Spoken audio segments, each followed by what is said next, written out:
Hello everyone. बच्चों, आज हम चैप्टर 1 का रिवीजन करेंगे।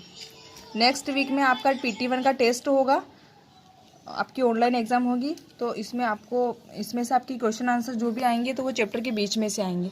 तो आपको चैप्टर समझना बहुत ज़रूरी है।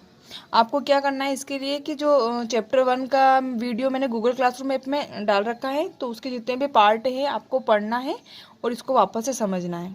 इसमें आपको सारे वर्ड मीनिंग पढ़ना है और क्वेश्चन आंसर को पढ़ना है और समझना है।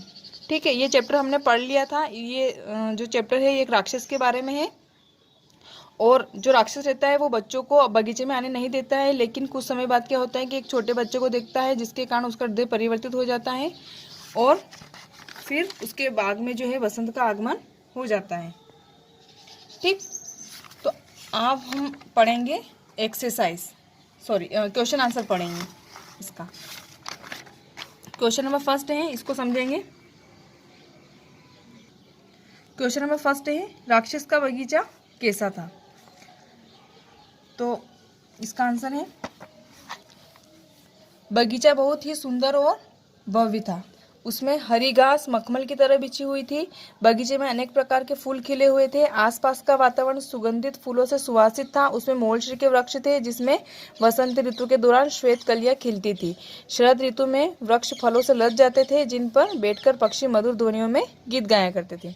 तो बच्चों, राक्षस का बगीचा कैसा था? बहुत भव्य था, सुंदर था, हरी घास मखमल की तरह बिछी हुई थी, अनेक प्रकार के वृक्ष थे, जिसमें मोलश्री का जो वृक्ष था वो बहुत अच्छा था और बहुत इंपॉर्टेंट था। ठीक है, उसके बाद में श्वेत कलियां खिलती। ये सारी चीजें आपको समझना है और लिखना है। ठीक है, नेक्स्ट क्वेश्चन है, राक्षस कहाँ गया था? तो बहुत ही इजी आंसर है इसका। अगर आपने चैप्टर को अच्छे से समझा है तो इसका आंसर क्या है? राक्षस अपने दोस्त से मिलने दूर देश गया था। ठीक, नेक्स्ट क्वेश्चन है, राक्षस क्या देखकर क्रोधित हो गया और उसके बाद उसने क्या किया? इसका आंसर है, उसने अपने बगीचे में बच्चों को खेलते हुए देखा तो वह आग बबूला हो गया। आग बबूला हो गया मतलब क्रोधित हो गया, मतलब जो राक्षस था वो बच्चों को देखकर क्रोधित हो गया था। उसने डांटकर बच्चों को भगा दिया। उसके बाद उसने बगीचे के चारों ओर एक ऊंची दीवार खड़ी की, सारे टूटे रास्ते बंद किए और मुख्य द्वार पर बोर्ड लटका दिया, जिस पर लिखा था, यह आम बगीचा नहीं है, इसमें प्रवेश वर्जित है और जो इस आज्ञा का उल्लंघन करेगा वह दंड का भागी होगा। ठीक, कुल मिला के जो राक्षस था वो बच्चों को जो है उसके बाग में आने नहीं देना चाहता था और इस प्रकार उसने क्या करा, एक बोर्ड लटका दिया। उस पर क्या लिखा था कि ये बगीचा आम नहीं है और इसमें प्रवेश करना वर्जित, मतलब इसमें आना मना है। नेक्स्ट क्वेश्चन है, राक्षस को देखते ही बच्चों ने क्या किया? तो सिंपल सी बात है, राक्षस को देखकर बच्चे भाग गए। राक्षस जो बच्चे थे वो राक्षस से बहुत ज्यादा डरते थे और उसको देखते ही वो सब भाग जाते थे। नेक्स्ट क्वेश्चन, राक्षस किसे देखकर द्रवित हो गया था? इसका आंसर है, राक्षस जब नीचे उतरकर बाहर आया तो देखा कि वहां एक छोटा बच्चा खड़ा हुआ था। वह देखने में बहुत ही भोला और सुंदर था। वह इतना छोटा था कि डालियों तक नहीं पहुंच सकता था। वह पेड़ पर चढ़ नहीं सकता था, जिस कारण वह रो रहा था और इधर उधर देख रहा था। एक वृक्ष ने अपनी डालियां झुकाई और बच्चे से कहा, बच्चे तुम मेरे ऊपर चढ़ जाओ। यह बच्चा फिर भी नहीं चढ़ पाया क्योंकि वह बहुत ही छोटा था। यह सब देखकर राक्षस का हृदय द्रवित हो उठा। ठीक, नेक्स्ट क्वेश्चन, आओ करे 3। राक्षस को कब लगा कि उसके बाग में वसंत का आगमन हो गया है? एक दिन राक्षस अपने बिस्तर पर लेटा था। उसे नींद नहीं आ रही थी। इसी दौरान उसके कानों में एक मोहक ध्वनि सुनाई दी। गीत इतना मनमोहक था कि उसे लगा कि शायद राजा के गायकों की टोली इस मार्ग से गुजर रही है। वास्तव में उसकी खिड़की के बाहर कोयल कूक रही थी। गाना या कोयल कूकना एक ही बात होती है ना। उसने यह आवाज़ इतने अरसे बाद सुनी थी, मतलब इतने टाइम बाद सुनी थी कि आज उसे कोयल का यह गायन संसार का सबसे सुंदर गीत प्रतीत हो रहा था। इस संगीत के बाद ओलों ने बरसना बंद कर दिया था। प्रचंड हवाओं के वेग थम गए थे और उनका गर्जन अचानक बंद हो गया था। उसकी खिड़की से एक मनमोहक सुगंध अंदर आने लगी थी। वह खुश हो गया था। उसने स्वयं से कहा, मुझे लग रहा है कि अंततः मेरे बाग में वसंत का आगमन हो गया। ठीक, नेक्स्ट क्वेश्चन, बच्चों को कब लगा कि राक्षस का हृदय परिवर्तित हो गया है? कहानी के आधार पर लिखिए। एक दिन राक्षस सीढ़ी से उतरकर नीचे आया और सामने वाला दरवाजा खोलकर बगीचे में आया। उसे देखते ही सारे बच्चे इतना डर गए कि सर पर पांव रखकर भाग खड़े हुए। केवल एक छोटा बच्चा बच गया, क्योंकि वह इतना छोटा था कि भाग नहीं सकता था। उसकी आंखों में आंसू थे। वह राक्षस को पास आते नहीं देख सका। बच्चों के जाते ही बगीचे में पुनः शीत ऋतु का प्रचंड प्रकोप छा गया। राक्षस उस बच्चे के पास आया और उसे पीछे पकड़कर प्यार से वृक्ष की डाली पर बैठा दिया। उसको मतलब राक्षस ने उसको प्यार से पकड़कर वृक्ष की डाली पर बिठा दिया था। उसके ऐसा करते ही बाग में बाहर छा गई। फूल खिल गए और पक्षी चहचहाने लगे। बसंती हवा चलने लगी। उस छोटे से बच्चे ने भी अपने हाथ फैलाकर राक्षस के गले में डालकर उसे चूम लिया। ये सारा दृश्य जब बच्चों ने देखा तो वे समझ गए कि अब राक्षस पहले जैसा नहीं रहा। उसका हृदय परिवर्तित हो गया और उसने अपनी दुष्टता त्याग दी। चलिए अब आओ करे आर्ट, है ना, ये भी मैंने आपको उसमें वीडियो में समझा रखा है। एक बार आप इसको देख लीजिएगा और समझ लीजिएगा, ठीक है। क्वेश्चन नंबर जो आओ करे आर्ट, ये भी मैंने समझा रखा है, ठीक है।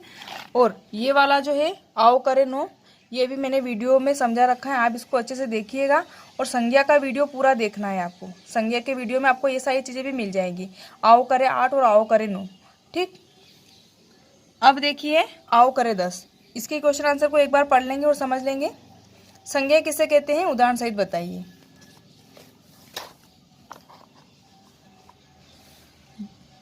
जिस शब्द से किसी व्यक्ति, वस्तु अथवा स्थान या भाव आदि का बोध हो उसे हम संज्ञा कहते हैं, जैसे राम, ताजमहल आदि, ठीक। नेक्स्ट क्वेश्चन है, द्रव्यवाचक संज्ञा को उदाहरण सहित स्पष्ट कीजिए। जिस संज्ञा शब्द से किसी द्रव्य या पदार्थ का बोध होता है उसे द्रव्यवाचक संज्ञा कहते हैं, जैसे बिल्ली सारा दूध चट कर गई। नेक्स्ट क्वेश्चन, व्यक्तिवाचक संज्ञा का जातिवाचक संज्ञा के रूप में प्रयोग कब होता है? जब व्यक्तिवाचक संज्ञा किसी विशेष व्यक्ति का बोध न कराकर उस व्यक्ति जैसे गुण या दोष से युक्त सभी व्यक्तियों का बोध कराती हैं, तब उसका प्रयोग जातिवाचक संज्ञा के रूप में होता है, ठीक। नेक्स्ट क्वेश्चन, भाववाचक संज्ञा कब जातिवाचक संज्ञा का रूप ले लेती है, उदाहरण सहित स्पष्ट कीजिए। यद्यपि भाववाचक संज्ञा का प्रयोग एक वचन के रूप में होता है, लेकिन जब किसी भाववाचक संज्ञा का प्रयोग बहुवचन के रूप में होता है तब वह जातिवाचक संज्ञा का रूप ले लेती है, जैसे बुराइयों को हमेशा अनदेखा करना चाहिए। तो बच्चों आई होप आपको ये सब समझ में आ गया होगा, और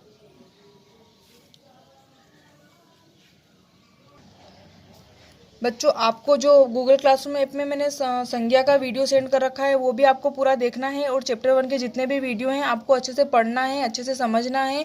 और आपको क्वेश्चन आंसर तो समझ में आए गए होंगे, एक बार मैंने एक्सप्लेन कर दिए हैं।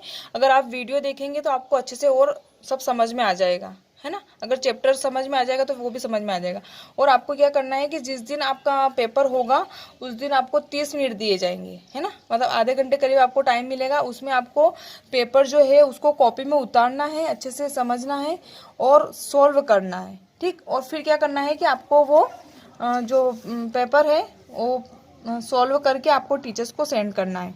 अभी मेरे पास एक पेपर है आपको समझाने के लिए, तो आप उस पेपर को समझिए, एक सैम्पल पेपर। और इसको भी आपको क्या करना है कि एक कॉपी में उतार के लिखना है और सॉल्व करना है, ठीक। तो इसको आप एक बार समझ लीजिए। ये सैम्पल पेपर है, इस टाइप से आपका एक पेपर होगा। ज़रूरी नहीं कि आपको यही सारे क्वेश्चन उसमें मिल जाएंगे या आपको इसी टाइप का वो पेपर मिलेगा, लेकिन एक आइडिया है आपको समझने के लिए। जैसे फर्स्ट क्वेश्चन है, निम्नलिखित वाक्यों में सही या गलत का निशान लगाइए, ठीक। तो क्या करना है, संज्ञा का एक महत्वपूर्ण भेद द्रव्यवाचक संज्ञा भी है। संज्ञा का एक महत्वपूर्ण भेद द्रव्यवाचक संज्ञा है या नहीं है, आपको क्या करना है, टिक लगाना है, ठीक। सेकेंड है, मोहन भीड़ में भटक गया। वाक्य में मोहन जातिवाचक संज्ञा का उदाहरण है या नहीं है, आपको टिक करना है, ठीक। मोहन कौन सी संज्ञा है, जातिवाचक संज्ञा है, व्यक्तिवाचक संज्ञा है, भाववाचक संज्ञा है, आपको वो संज्ञा का वीडियो देख के समझना है, फिर लिखना है, ठीक। उसके बाद में भाववाचक संज्ञा में किसी प्राणी, स्थान या वस्तु की संपूर्ण जाति का बोध होता है। इसमें भी होता है तो यस लिखना है, नहीं होता है तो नो लिखना है, ठीक है, राइट या गलत का निशान लगाना है, ठीक। उसके बाद में संज्ञा के 5 प्रकार होते हैं या नहीं होते हैं, आपको टिक लगाना है, टिक, जैसा भी है। उसके बाद नेक्स्ट क्वेश्चन है, निम्नलिखित प्रश्नों के उत्तर एक शब्द में लिखिए। ये एक नंबर के क्वेश्चन है, 6 क्वेश्चन है। तो पहला क्वेश्चन है, बगीचे के आसपास का वातावरण कैसा था? तो अगर आप चैप्टर को अच्छे से रीड करेंगे या समझेंगे तो आपको समझ में आ जाएगा कि इसका आंसर क्या है, ठीक। इसी प्रकार से नेक्स्ट क्वेश्चन है, राक्षस ने मुख्य दरवाजे पर बोर्ड लटका दिया था, जिस पर क्या लिखा था, ठीक, वो आपको लिखना है चैप्टर को रीड करके, समझ के। किसके देखते ही सारे बच्चे भाग जाते थे? आई थिंक सबको इसका आंसर याद है, किसको देखकर बच्चे भाग जाते थे। राक्षस कैसा था, मतलब उसका स्वभाव कैसा था, उसके बारे में लिखना है, ठीक। नेक्स्ट क्वेश्चन है, विद्यालय से लौटने के बाद बच्चे कहाँ जाया करते थे? इसका आंसर भी आपको लिखना है। बगीचे में हरी घास किस तरह बिछी हुई थी? इसका आंसर भी आपको अपनी कॉपी में उतार के लिखना है, ठीक। Thank you, have a nice day.